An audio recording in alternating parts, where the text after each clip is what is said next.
ও মনু, তোমরা কুতি? আমি তো এখন রাজশাহী ভার্সিটি। বুঝতে পারছো? তোমরা কুতি? সদর কুষ্টিয়া থেকে পাবনা নাটোর হয়ে এখন রাজশাহীতে আছি। আমার ঠিক পিছনে আছে সূর্যাস্ত ওয়াচ টাওয়ার।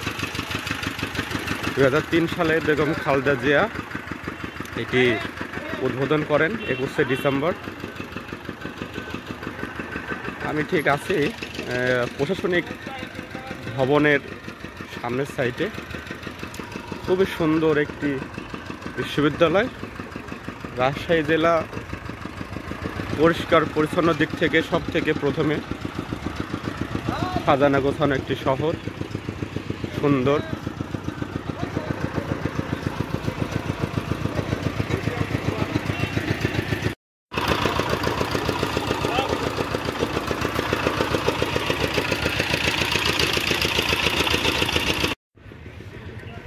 এই যে আমাদের কুষ্টিয়ার বিখ্যাত কুলফি মালাই রাজশাহী ভার্সিটির মধ্যেও আছে।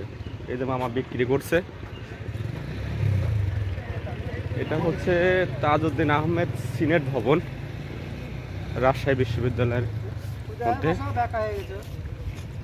চমৎকার একটি ভার্সিটি, পরিপাটি সুন্দর, পরিষ্কার পরিচ্ছন্ন।